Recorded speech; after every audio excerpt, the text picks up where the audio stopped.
Ayrılığın adını kalbime yazdım. Neden içiyorsun diye sorma. Sen hiç aşık olmadın mı be kanka? Neden ağlıyorsun diye sorma. Sorma. Boş ver gitsin be.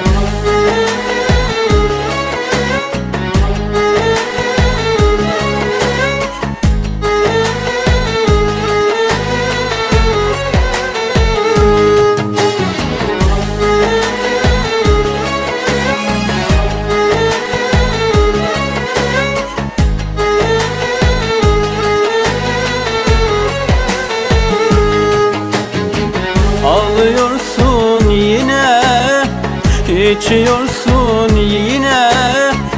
Ne oldu, ne oldu, ne oldu söyle.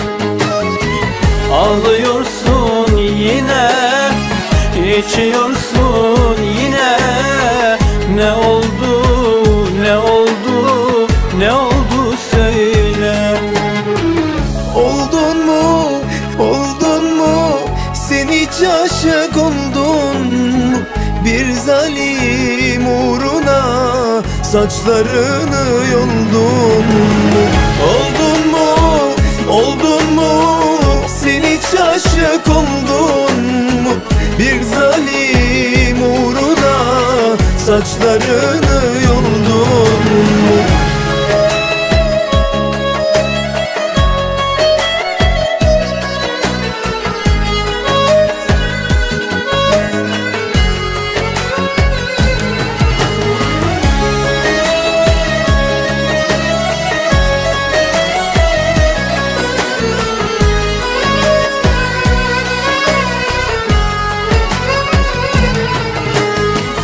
Ne zaman dinecek gözlerimin bu yaşı? Yüreğimin her yeri oldu yine binacı. Ne zaman dinecek gözlerimin bu yaşı? Yüreğimin her yeri oldu yine binacı. Dalıyorsun yine, ağlıyorsun yine. Üzülme, üzülme, boş ver üzülme. Ağlıyorsun yine, içiyorsun yine. Üzülme, üzülme, boş ver üzülme.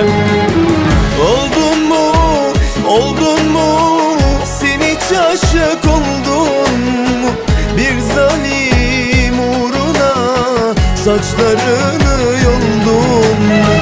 Oldun mu, oldun mu? Sen hiç aşık oldun mu? Bir zalim uğruna saçlarını yoldun mu?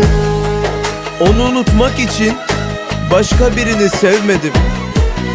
Onu unutmak için başkasını görmedim.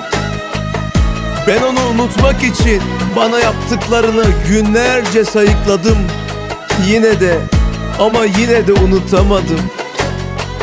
Ve şu an yemin ediyorum, ben bu aşkımı ondan başkasına yar etmem.